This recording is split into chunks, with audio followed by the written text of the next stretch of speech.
دوستو، بزرگوں، نوجوانوں، ساتھیوں، پیاری اسلامی بھائیوں، السلام علیکم ورحمۃ اللہ وبرکاتہ۔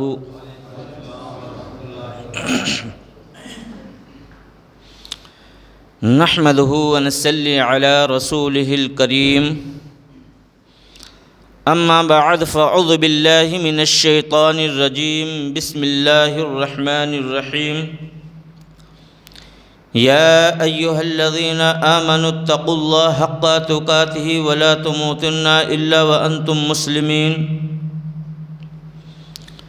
صدق الله مولانا العظيم وبلغنا رسوله النبي الأمين الكريم، ونحن على ذلك من الشاهدين والشاكرين والحمد لله رب العالمين۔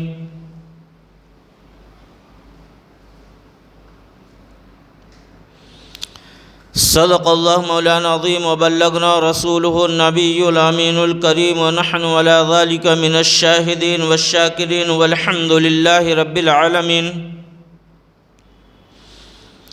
آئیے ہم اور آپ مل کر سب سے پہلے آقا انعامدار مدینے کے تاجدار، نبیوں کے سردار، اماموں کے امام، امت کے غمخوار بیچاروں کے چارہ، بے سہاروں کے سہارا، سنہلی جالیوں میں آرام فرمانے والے آقا و مولا جناب محمد مجتبی محمد مصطفیٰ صلی اللہ تعالی علیہ وآلہ وسلم کی بارگاہ بیکس پناہ میں عقیدت اور محبت کے ساتھ درود پاک کے ہدیہ نچھاور کریں۔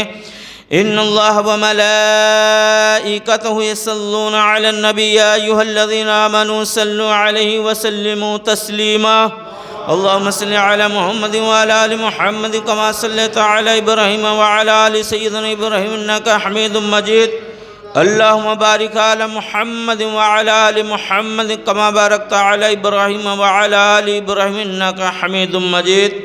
ایک مرتبہ بلند آواز سے پڑھیے، لا الہ الا اللہ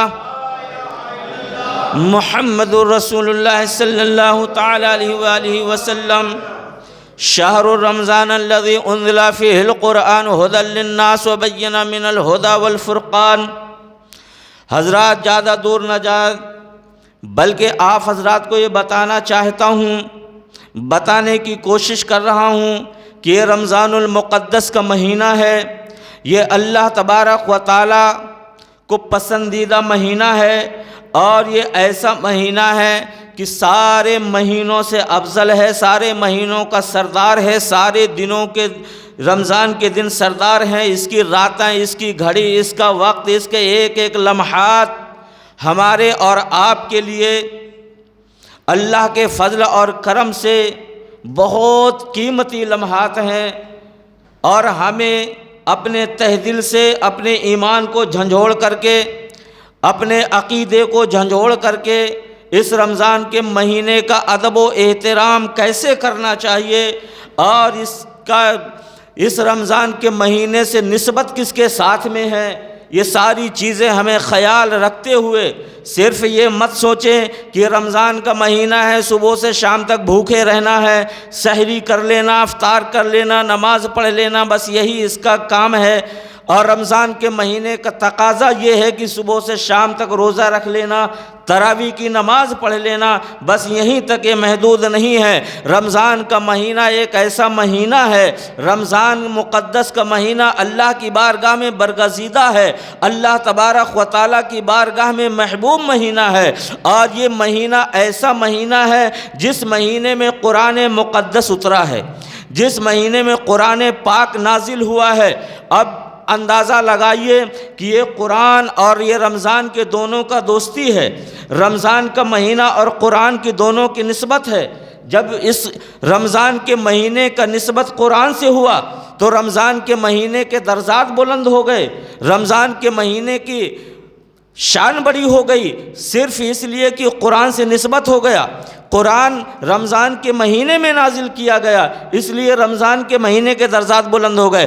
اب یہ قرآن ایک کیسی کتاب ہے، قرآن جلالی بھی ہے اور قرآن جمالی بھی ہے۔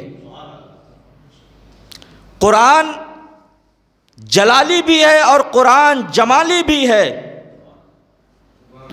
جب اللہ تبارک و تعالیٰ نے قرآن زمین پر اتارنا چاہا تو کہاں اتارنے کا؟ فرمایا اگر یہ قرآن کو پہاڑوں پہ اتارا جاتا تو پہاڑ ریزہ ریزہ ہو جاتا، قرآن کو وزن کو برداشت نہ کر پاتا، قرآن کے ہیبت کو برداشت نہ کر پاتا، قرآن کو جاہ و جلال کو برداشت نہ کر پاتا۔ دنیا کے بڑے بڑے پہاڑ اگر پہاڑوں میں نازل کیا جاتا تو ریزہ ریزہ پہاڑ ہو جاتا۔ اب اس قرآن کو کون سی ایسی جگہ ہے جہاں اتارا جائے اور وہ جگہ وہ برداشت کر لے؟ قرآن کی ہیبت کو، قرآن کی عظمت کو، قرآن کی شان کو کون سی ایسی جگہ ہے جو اس قرآن کے اتارنے کو برداشت کر لے؟ دنیا کے پہاڑ تو برداشت نہیں کر سکتے، طاقتور سے طاقتور پہاڑ برداشت نہیں کر پا رہے، تو یہ قرآن کہاں اتارا جائے؟ تو اللہ تبارک و تعالیٰ نے چنا تو ایسی جگہ کو چنا جو اللہ کا محبوب ہے، اللہ کا برگزیدہ بندہ ہے، اللہ کا پیغمبر ہے، اللہ کا چنا ہوا بندہ ہے۔ اللہ تبارک و تعالیٰ نے اپنے محبوب کے سینہ اقدس کو چنا اور یہ قرآن اپنے محبوب کے سینے میں اتارا۔ یہ قرآن اپنے محبوب کے سینے میں اتارا تو پتہ یہ چلا کہ پہاڑ سے طاقتور سینہ مصطفیٰ ہے، پہاڑ سے زیادہ ہیبت برداشت کرنے والا سینہ مصطفیٰ ہے، پہاڑوں سے زیادہ طاقتور قوت میں طاقت اگر ہے تو سینہ مصطفیٰ ہے۔ قرآن اگر برداشت کر سکتا ہے تو وہ سینہ مصطفیٰ ہے۔ اللہ تبارک و تعالیٰ نے اپنے محبوب کے سینے میں قرآن کو اتارا۔ جب یہ قرآن اترنے لگا، قرآن نازل ہونے لگا، تو اللہ کے پیارے رسول پاک صلی اللہ تعالیٰ علیہ وسلم قرآن جیسے جبریل آمین لے کر کے آتے تھے، اللہ کے پیارے حبیب کو سناتے تھے، تو پیارے آقا صلی اللہ تعالیٰ وسلم اس کو سنتے تھے اور اسی قرآن کو دہراتے تھے، یاد کرتے تھے۔ قرآن جیسے جیسے آیتیں ہیں، سورتیں اترتی، ان کو یاد بھی کرتے تھے اور جبریل سناتے تھے۔ یہ کچھ دن یہ معاملہ چلتا رہا۔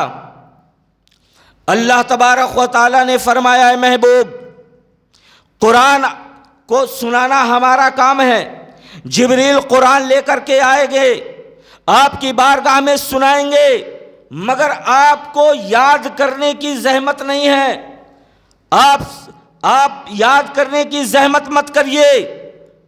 قرآن کی حفاظت کرنا، قرآن کو یاد رکھانا، یہ ہمارا کام ہے۔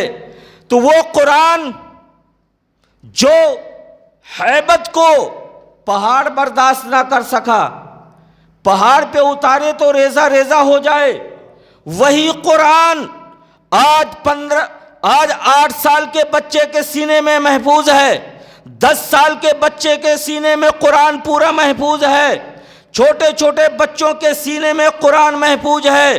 اس کی وجہ کیا ہے کہ جو قرآن کی ہیبت کو، قرآن کی عظمت کو پہاڑ برداشت نہ کرے، اتنا طاقتور زبردست، اور چھوٹے بچہ اس قرآن کو حفظ کر لے، چھوٹا بچہ اس قرآن کو اپنے سینے میں بسا لے، تو اس کی وجہ کیا ہے؟ علماء کرام فرماتے ہیں جب اللہ کے پیارے نبی صلی اللہ علیہ وسلم کبھی کسی وقت میں اگر وہی نازل ہونے کا وقت ہو اور پیارے آقا سواری پر سوار ہوں، اونٹنی پہ سوار ہوں، تو اونٹنی کانپنے لگتی تھی، اس وحی الہی کی وجہ سے اونٹ کانپنے لگتا تھا، اونٹ چل نہیں سکتا تھا، اونٹ بیٹھ جاتا تھا، سواری کرانے کے قابل نہیں رہتا تھا اس وحی الہی کی ہیبت سے۔ مگر آج وہ قرآن چھوٹے چھوٹے بچے یاد کیے ہوئے ہیں، چھوٹے چھوٹے بچوں کے سینے میں محفوظ ہے۔ یہ وجہ یہ ہے کہ اللہ تبارک و تعالیٰ نے وعدہ کیا تھا کہ اے میرے پیارے حبیب، آپ کو یاد کرنے کی زحمت نہیں ہے، اس قرآن کو ہم سنوائیں گے بھی اور اسے یاد بھی کرائیں گے اور اس کی حفاظت بھی کریں گے۔ تو اس کی وجہ یہ ہے وہ قرآن جو اللہ کی بارگاہ سے ڈائریکٹ آتا تو پہاڑ کو ریزہ ریزہ کر دیتا، مگر وہی قرآن اللہ تبارک و تعالیٰ نے اپنے محبوب کے سینے میں بھیجا، پھر محبوب کے وسیلے سے سارے امتیوں میں بھیجا۔ تو یہ اللہ کے پیارے نبی صلی اللہ تعالی وسلم کی رحمت ہے کہ یہ ہر امتی اگر یاد کرنا چاہے تو اسے یاد کر کے اپنے سینے میں بسا سکتا ہے۔ یہ رحمت الہی ہے، اللہ تبارک و تعالیٰ نے امت پہ فضل اور کرم کیا ہے کہ یہ قرآن کو پہلے اپنے محبوب کے سینے میں اتارا، پھر اس سینے سے ہر امتی کے سینے میں پہنچایا، تو وہ ہیبت اللہ تبارک و تعالیٰ نے کم کر دی اور امتی اسے یاد کر لیتے ہیں۔ مگر دوستو یہ بھی آپ خیال رکھنا، قرآن کو یاد کر لینا، قرآن کو حفظ کر لینا یہ آسان کام ہے، مگر اس قرآن کو یاد رکھنا، قرآن کو یاد رکھنا یہ دنیا کا سب سے بڑا مشکل کام ہے۔ قرآن یاد کر لینا آسان ہے، مگر یاد رکھنا بڑا مشکل کام ہے۔ آج ہم نے حافظ قرآن کو اور عالموں کو کچھ نہیں سمجھا، صرف کیا سمجھا ہے انہیں؟ صدقہ اور خیرات کھانے والا، زکوٰۃ اور فطرہ کھانے والا۔ مگر آپ اپنے سینے میں ہاتھ رکھ کے سوچئے، آج وہ عالم دین ہیں، آج وہ حافظ قرآن ہیں، وہی جو اسلام کی باغ ڈور کو تھامے ہوئے ہیں، آج ہمارا ایمان محفوظ ہے انہیں عالموں کی وجہ سے، آج عام مسلمان قوم محفوظ ہے یہی ایمان علماء کی وجہ سے۔ آج اگر ایماندار بنے ہوئے ہیں، آج ہماری مسجدیں سلامت ہیں، ہمارے مدرسے سلامت ہیں، ہمارا قانون اسلام سلامت ہے، شریعت اور قرآن کے پابند ہے، تو یہ علماء اکرام کی دین ہے، یہ ان کا صدقہ ہے۔ آج ہم نے انہیں کچھ بھی نہیں سمجھا، یہ سمجھا ہے کہ ان کو صدقہ دے دیا جائے، فطرہ دے دیا جائے، خیرات دے دیا جائے۔ ارے نادان مومن مسلمانوں ذرا سوچو، آج ہمارے اندر اتنی طاقت نہیں ہے ہم اپنی بیٹی کا خود نکاح پڑھا سکیں، آج ہمارے اندر اتنی طاقت نہیں ہے اپنے باپ کا جنازہ پڑھا سکیں۔ جنازہ پڑھانا ہوگا عالم کو بلائیے، اگر بیٹی کا نکاح پڑھانا ہوگا عالم کو بلائیے، امام کو بلائیے۔ مگر آج ہم نے اسی امام کو، ہم نے اسی عالم اور حافظ کو سمجھا کیا ہے؟ رمضان کا مہینہ آئے تو صدقہ نکال کے حافظ کو دے دیا جائے، صدقہ نکال کے امام صاحب کو دے دیا جائے۔ امام صاحب کو آپ نے سمجھا کیا ہے کہ زکوٰۃ اور خیرات کھانے والا، آج آپ اسے زکوٰۃ خیرات کھلا رہے ہیں اور اسی کے پیچھے نماز پڑھ رہے ہیں۔ کیا آپ کے دل کو، ایمان کو یہ گوارا ہے؟ ارے امام تو وہ ہوتا ہے جو قوم کا سردار ہوتا ہے، امام تو وہ ہوتا ہے جو قوم کا بادشاہ ہوتا ہے۔ آج ہم نے جب بندگی کرنا ہے امام کو آگے کرنا ہے، جب بندگی میں امام آگے ہوگا تو زندگی میں بھی امام کو آگے رکھو۔ ایسا نہیں کہ جب وقت آئے تو امام صاحب کو آگے کرو، باقی زندگی میں پیچھے رہنے دو۔ کیا یہ شوبہ دیتا ہے؟ یہی وجہ ہے آج ہماری قوم پیچھے جا رہی ہے، ہم نے اماموں کا خیال نہ کیا اسی لیے قوم پیچھے جا رہی ہے۔ امام جب بندگی میں آگے ہوگا، قیام میں کھڑا ہوگا، ساری قوم پیچھے کھڑی ہوگی۔ اگر امام رکوع میں جھکے گا ساری قوم جھک جائے گی، امام سجدے میں جائے گا ساری قوم سجدے میں جائے گی۔ تو جب امام بندگی میں آگے ہے تو اسے زندگی میں بھی آگے رکھو۔ اللہ تبارک و تعالی تمہارے خلوص نیت کو دیکھتا ہے، تمہارے دل کے ارادے کو جانتا ہے۔ یہ مت سمجھو اللہ جانتا نہیں ہے، اللہ ہر ایک ایک لمحے کو جانتا ہے، ہمارے دلوں کے ارادے کو جانتا ہے، کس کے دل کے اندر کیسا ارادہ چلتا ہے میرا خالق وہ بھی جانتا ہے۔ کیوں؟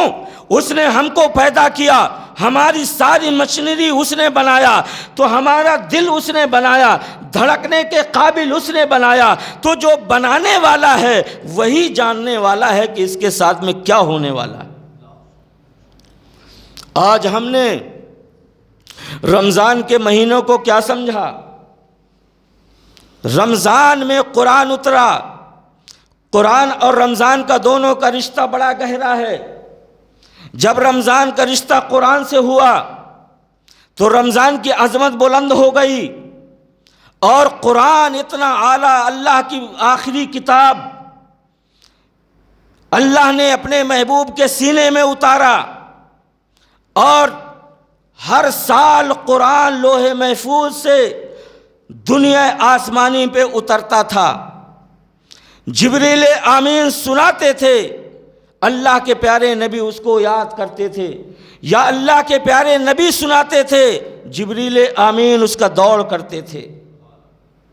وہ قرآن عظمت والا کتاب جس میں کوئی شک و شبہ کی جگہ نہیں ہے، وہی قرآن ہمیں کیا کہہ رہا ہے؟ قربان جائیے اللہ کی رحمت پر، اللہ کی شان پہ قربان جائیے۔ اللہ تبارک و تعالیٰ نے روزے تو ہر امت کو دیے، ہر امت نے روزہ رکھا، مگر مختلف طریقے سے رکھا۔ جب اللہ نے اس امت کو دیا، اپنے محبوب کی امت کو یہ تحفہ دیا، تو کیا کہہ کے دیا؟ قربان جائیے اللہ کی شان پر، اللہ کی محبت پر، کہ اس نے اپنے محبوب سے کتنی محبت کی ہے۔ آج ہم اس محبت کا کیا حق چکا رہے ہیں، کیا حق دے رہے ہیں؟ اللہ کے محبوب امتی ہیں، ہم محبوب کے امتی ہیں، اور اللہ نے یہ شان قرآن پاک میں ہمیں اعلان کر کے کہا، یا ایھا الذین آمنوا، اے ایمان والو، اے ایمان والوں سے خطاب کیا کہ اے ایمان والو تم پر روزے فرض ہیں، اے ایمان والو روزہ رکھو۔ روزہ کیوں رکھیں؟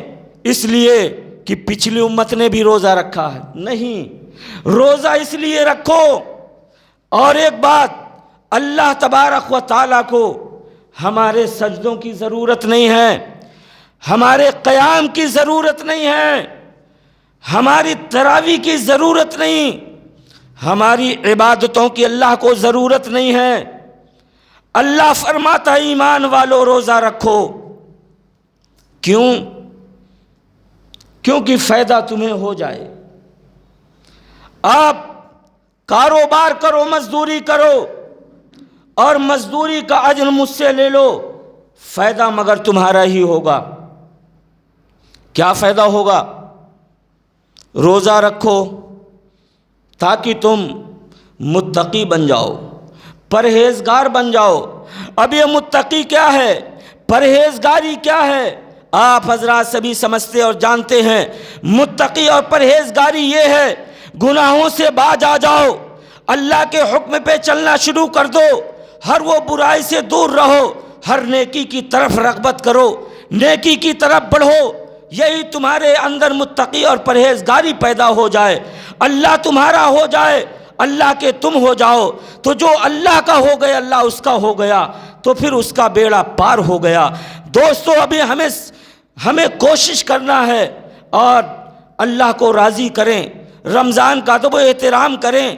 ایسا نہ ہو کہ اللہ کا اتنا بڑا خزانہ جو ہمارے اور آپ کے بیچ میں آیا ہے، ہماری غفلتوں کی وجہ سے، لاپرواہیوں کی وجہ سے رمضان کا مہینہ رخصت ہو جائے، رمضان کا مہینہ چلا جائے۔ ویسے بھی 6 رمضان چلے اور ہمیں پتہ نہیں چلتا۔ آپ برا مت مانیے گا، بے روزدار دنیا میں زمین کا بوجھ ہے، بوجھ دنیا میں جینے کا حق نہیں ہے اس کا۔ جو رمضان کا روزہ پائے اور روزہ نہ رکھے، یہ الٹا سیدھی کے بہانے، یہ اللہ کے اوپر تہمت، یہ تمہیں بہت نقصان پہنچائے گا۔ اللہ نہ کرے، مگر ابھی ہوش میں آ جاؤ۔ ہر کام کے لیے ہماری کوشش، ہر کام کے لیے پیسے کا خرچ، ہر کام کے لیے دوڑ دھوپ، ہر کام کے لیے آپس بھاگنا، مگر جب دین کا معاملہ آتا ہے تو کہہ دیتے ہیں اللہ کی مرضی۔ کتنا اچھے سے جواب دے دیتے، بھائی نماز نہیں پڑھتے، اللہ کی مرضی، روزہ نہیں رکھتے، اللہ کی مرضی۔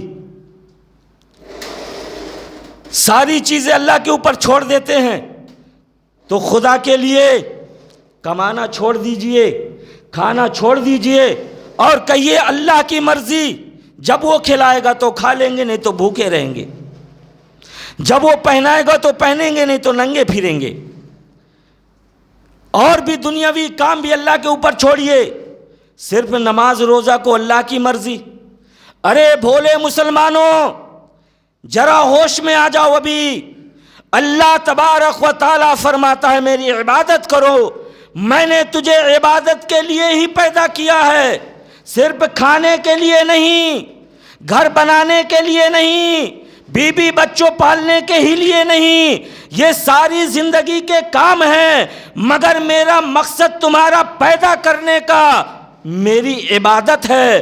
تو مقصد کو ہم نے چھوڑ دیا، غیر مقصد کو اپنائے ہوئے ہیں، تو ہمیں فائدہ کیسے ہوگا؟ ہمیں کیسے نیکیاں ملیں گی؟ ہمیں کیسے ہماری وہ تمنائیں پوری ہوں گی جو جنت کی آس لگائے ہوئے بیٹھے ہیں؟ اللہ کے اتنے مبارک مہینے آتے ہیں، اللہ کی مبارک راتیں آتی ہیں، اور ہم اپنی غفلت میں، اپنی لاپرواہیوں میں، اپنی دنیا کام اور کاج میں یہ ساری عبادتوں کو چھوڑے بیٹھے رہتے ہیں۔ آس لگائیں اللہ ہمیں جنت میں دے دے، ہمیں جنت دے دے۔ تو آپ اپنے حساب سے سوچئے، اگر آپ کا کوئی کام کرنے والا ہے، آپ کا کوئی نوکر ہے، آپ اس کو درما دیتے ہیں، پیسہ دیتے ہیں، کھانا دیتے ہیں، مگر وہ کام کسی اور کا کر دیتا ہے، آپ کی بات نہیں سنتا، کام کسی باجو والے کا کام کرتا ہے، دوسرے کا کام کرتا ہے، اور دوسرے کی تعریف بھی بہت کرتا ہے، تو بتائیے وہ مالک کا دل دکھے گا یا نہیں دکھے گا؟ دکھے گا؟ ارے زور سے بولیے، دکھے گا نا؟ اور اپنے دل میں ہاتھ رکھ کے سوچئے، کھاتے خدا کا، پیتے خدا کا، پہنتے خدا کا، سانس خدا کی، ہوا خدا کی، ہر نعمتیں خدا کی ہیں، ہم اس کی ناشکریاں کرتے ہیں، اس کے فرمان کو مانتے نہیں، اور شیطان کے کہے پہ چلے جا رہے ہیں، شیطان کے کہنے پہ روزہ چھوڑ رہے ہیں، شیطان کے کہنے برگلانے پہ نمازیں چھوڑ رہے ہیں۔ رمضان کا ہمیں ابھی وقت بھی معلوم نہیں ہے، رمضان کا مہینہ آیا وہ بھی معلوم نہیں ہے، ہم کیسے مسلمان ہیں؟ ذرا ہوش میں آئیے۔ اور کوئی مر نہیں جاتا، رمضان کے روزے رہے گا تو کوئی مر نہیں جاتا۔ میں یہ جو سخت باتیں کہتا ہوں آپ کو، آپ کی بھلائی کے لیے ہے، برا مت سمجھیے، آپ کی بھلائی کے لیے ہے۔ اگر ایک روزہ جس نے رکھ لیا، اللہ نے اسے قبول کر لیا، اس کے اوپر رحمتیں ہیں، اور جس نے ایک روزہ چھوڑ دیا اس کے لیے جہنم کا بھیانک عذاب ہے، اللہ نہ کرے۔ تو ان چیزوں سے آپ کو بچانے کے لیے، جنت کا راستہ دکھانے کے لیے، جہنم سے بچانے کے لیے آپ کو بتایا جا رہا ہے۔ یہ چھوٹی موٹی بیماریوں کا بہانہ مت کریے، خدا کا خوف دل میں بسائیے، رمضان کے مہینے کا ادب و احترام کریے، بہت ضروری ہے مومن مسلمان کے لیے۔ قرآن کی تلاوت کریے، قرآن سنیے۔ آج ہم دن بھر کام کرتے ہیں مگر روزہ نہیں رہتے، دنیا کا ہر کام کریں گے، تراویح پڑھنے کے لیے تھک جائیں گے۔ ارے تراویح میں وہ کلام سنایا جاتا ہے، اللہ کا پاک مقدس کلام سنایا جاتا ہے، جس کلام کو دیکھنا بھی عبادت ہے، سننا بھی عبادت ہے، پڑھنا بھی عبادت ہے، چھونا بھی عبادت ہے۔ اس کلام کو سننے سے بھی محروم ہیں۔ تو مسلمانوں ذرا سنبھل جاؤ، سوچیے، اپنے دل میں ہاتھ رکھیے، ہم کیسے گزرے مسلمان ہیں۔ آج اپنی آفتوں کے لیے روتے ہیں، مصیبتوں کے لیے روتے ہیں، اپنے ظلم پر روتے ہیں کہ دنیا ہم پر ظلم کر رہی ہے۔ ارے یہ تو ابھی کم کر رہی ہے، جتنا تم اللہ کی نافرمانیاں کرتے ہو، پھر بھی اللہ کا یہ کرم ہے کہ ہم اور آپ ابھی زندہ ہیں، ہم پہ کوئی ظلم نہیں۔ ساری دنیا کے مسلمانوں پہ ظلم و ستم ہو رہے ہیں، وہ بھی کم ہے ابھی جتنا تم ظلم کر رہے ہو۔ تم اللہ کی نافرمانی کرتے ہو، اس سے لڑائی لیتے ہو اور دنیا کے چھوٹے موٹے دندے فندے پہ سنتے ہو اور روتے ہو۔ میں آپ سے دل کی گہرائیوں سے کہہ رہا ہوں، ہم اور آپ مسلمان ہیں، مسلمان ہیں نا؟ زور سے بولیے، ہم اور آپ مسلمان ہیں اللہ کے فضل و کرم سے۔ تو مسلمان کا یہ حق ہوتا ہے اور بنتا ہے کہ مسلمان کورٹ سے پہلے، سپریم کورٹ سے پہلے قرآن و حدیث کی بات پر عمل کرے، ہے کہ نہیں ہے؟ گورنمنٹ کے اعلان سے پہلے مسلمان کا یہ حق بنتا ہے کہ وہ اپنے اسلام کے قانون پہ پہلے عمل کرے، کرے کہ نہ کرے؟ بعد میں اس کے بعد دیش کا قانون ہوتا ہے۔ پہلے مسلمان کا ایمان اور مذہب اسلام قرآن و سنت ہوتی ہے۔ تو آپ اپنے دل میں ہاتھ رکھ کے سوچئے، ہم اور آپ رونا روتے ہیں کیا؟ کیا شہر کا نام ہے؟ کرناٹک کے کورٹ نے فیصلہ دے دیا۔ کیا فیصلہ دیا؟ معلوم ہے نا آپ لوگوں کو؟ ہاں، کورٹ نے فیصلہ دیا برقع حجاب کوئی ضروری نہیں ہے، یہی ہے نا؟ کوئی ضروری نہیں ہے۔